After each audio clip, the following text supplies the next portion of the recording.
Do you want to learn how to make your own homemade almond milk? If you're interested, keep watching.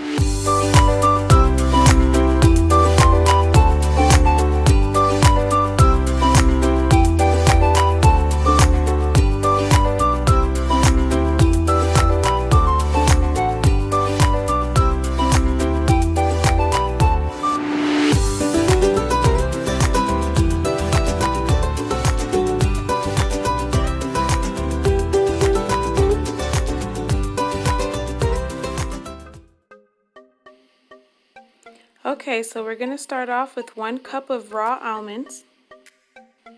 If you have time, soak your almonds overnight in cool water. If you're running short on time, soak them for 2 to 3 hours in hot water. I soaked these almonds overnight in cool water, and as you can see, they started to swell. That's how you know that they have absorbed a lot of the water and they're going to produce a lot of milk. Make sure that you rinse off all of that water that you used to soak your almonds in. Today I'm going to show you how to make unsweetened almond milk, but I'm also going to give alternatives if you want to sweeten it or add different types of flavor to your milk. So I added 5 cups of water to my blender and added my 1 cup of soaked almonds.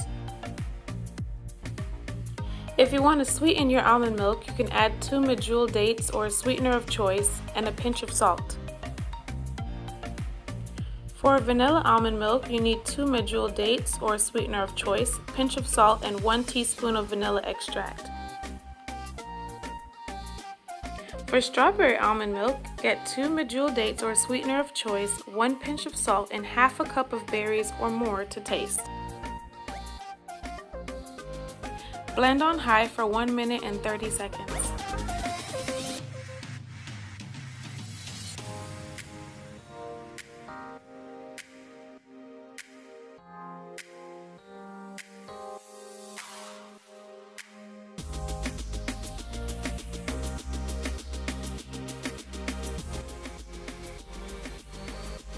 Strain your milk in a cheesecloth or a nut bag.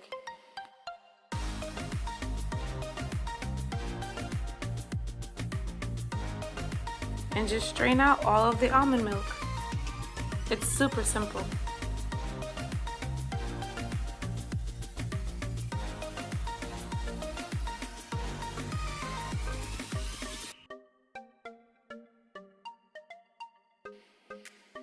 I wanted to show you what is left inside of the bag.